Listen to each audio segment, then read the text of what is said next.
water sign, Cancer, Pisces, and Scorpio. Kumusta po kayong lahat? Okay, so water sign, maraming salamat po sa walang sawang pagsubaybay sa ating mga reading. And kung ikaw ay bago pa lang sa ating channel, mag-subscribe na po kayo. And i-click mo na rin yung ating notification bell para lagi kang updated sa ating mga bagong upload. Okay, so water sign, sa mga interesado pala sa ating private reading, iiwan ko na lang po yung link ng aking Facebook sa atin pong description box below. Okay? Tingnan natin water sign. Gabay kapalaran.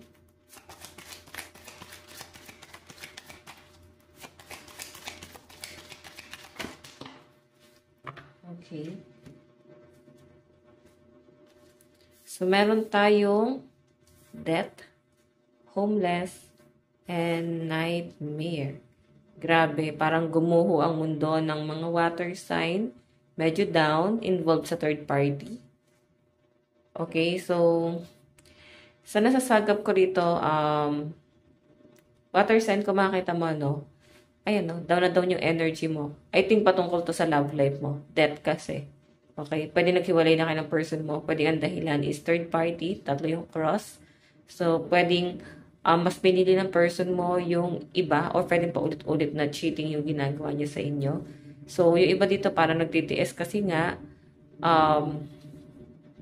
nakadepende ba kayo sa person mo? Ayan. Or pwedeng nakadepende sa'yo yung person mo. Pwedeng ganun.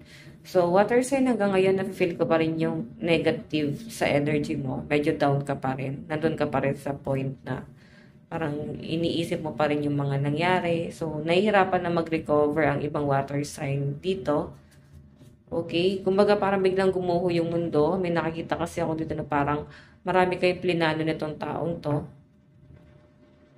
Pero kasi guys, ang death kasi ito, death card, may chance pa na maayos to. Yun nga lang guys, kahit na maayos nyo pa to, nandun na yung mga issue, nandun na sa point na parang may hirapan na kayo na itama pa. Kasi nga, wala nang tiwala. Kasi nagawa na guys ng masama. Okay? Parang kahit ayusin nyo pa to, parang nandun na sa sistema mo or ng person mo yung mga nangyari, hindi na siya guys kayang ialis pa. Okay? So, tignan pa natin guys. Water sign.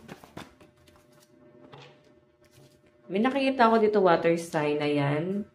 So, dumadating sa point na napapabayaan nyo na rin yung inyong itsura or pwedeng hygiene dahil nga down na down.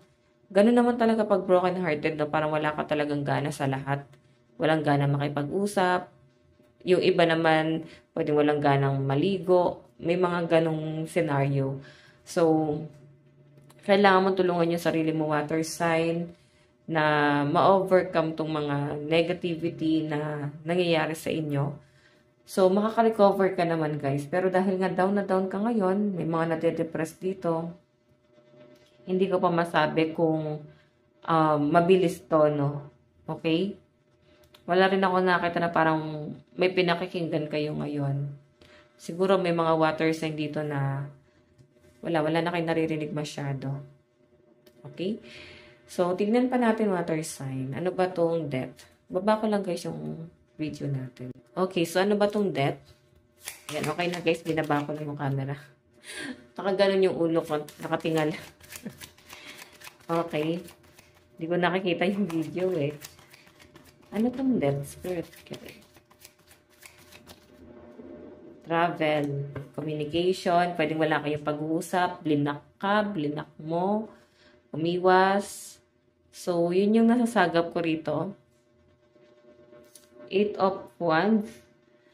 Pwedeng, kung ganito kasi guys, may pag-uusap. Ang problema lang kasi guys, walang nag-reach out dito. Pwedeng kahit na kinakausap mo siya or kinakausap ka niya, or pwedeng wala talagang chance na mag-usap kasi blinak na nga. Pinutol na lahat ng communication. As in, lumayo na. Okay?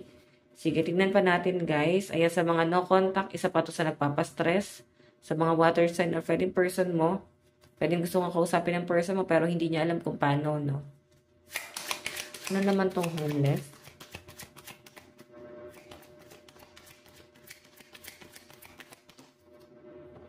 Okay.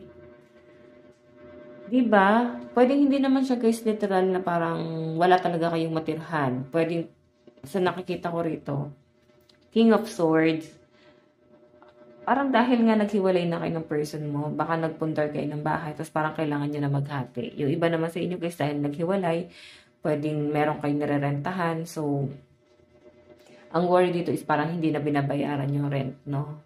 Pwedeng yung person mo, ikaw. May nakikita rin ako guys, parang relocation.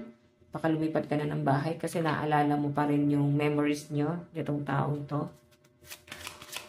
Ano naman itong nightmare? Meron tayong High Priestess. High Priestess. So, sa nasasagap ko rito, ear sign. Ear sign. Water sign. Ear sign. Baka ear sign yung person nyo, no? Aquarius, Gemini, Libra. So, water sign sa nasasagap ko dito, pakiramdaman. Tignan mo, oh. Meron kang pinagdarasal, meron kang minamanifest, or pwedeng minamanifest ka ng person mo. Hindi kayang i-alis doon sa sitwasyon. Hindi ka makapag-focus ng maayos. So, water sign ang pinapakita sa akin dito. Wala akong makita kasi na pwedeng way para makaalis ka dyan, kundi tulungan mo yung sarili mo. Okay, hindi ka makakaalis dyan kung hindi mo tutulungan yung sarili mo. Sabi nga nila, acceptance is the best way to move on. Baka kailangan nyo ng tanggapin na ganito na yung nangyari. Yung iba naman sa inyo guys, pwedeng may namimiss kayo. Sobrang nangungulila kayo.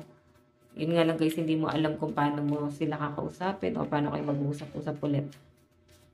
Okay? Tingnan pa natin ano naman itong disturbance. Ay, pasensya na guys, no? May sakit kasi anak ko.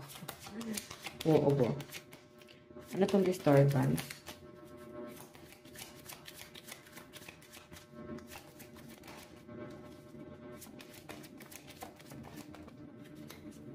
Tumalikod. Tinalikuran yung responsibilidad. I think may anak kayo na tong taong to. Baka tinalikuran niya responsibilidad. Or talagang umiiwas na water sign. Pwede may anak kayo. Then, pwede kung ikaw ay lalaki, baka tinatago sa inyo, iniiwas sa inyo. Yun yung nasasagap mo dyan, water sign. Okay? Parang wala kayo choice. Tignan mo, tinalikuran mo na lang lahat ng mga bagay na mahalaga sa inyo. Lahat ng bagay na mahal mo para dito sa connection yung dalawa. So, parang lumiit na nga yung mundo mo. 8 of Cups, tingnan mo, kahit gustong-gusto mo pa tong bagay na to, tinalikuran mo para lang dito sa obligasyon na to.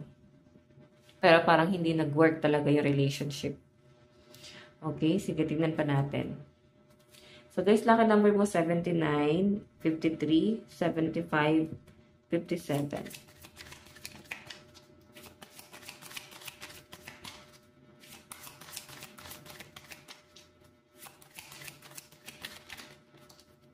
Meron tayong debt. Ito pa rin yun guys. No? So, huwag kang mawala ng pag-asa. Makaka-recover ka rin daw dyan. Pero, hindi natin alam kung kailan. Water sign, makaka-recover dyan. Makaka-recover ka dyan kung ikaw mismo tutulungan mo yung sarili mo. Yun lang naman yun.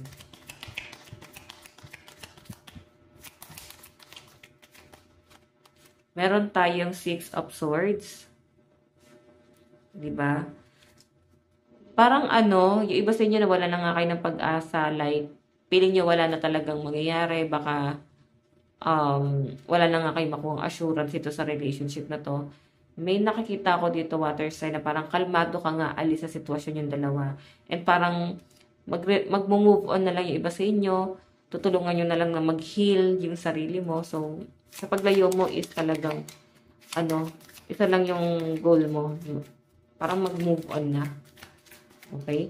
So, meron tayong Knight of Wands. May iba pa naman daw darating sa inyo, guys, no? Ayan, once na maging open ka na ulit sa relationship, may paparating sa inyo na bago. Tignan natin, guys, ano ba ang inyong advice? Meron tayong living with purpose, bring me prosperity. Diba? Sabihin, bubuhos ang biyaya sa inyo once na umalis ka na dyan sa mga bagay na nagpapabigat sa inyo. Okay? So, guys, ito lang po inyong reading. Maraming salamat po. Bye-bye!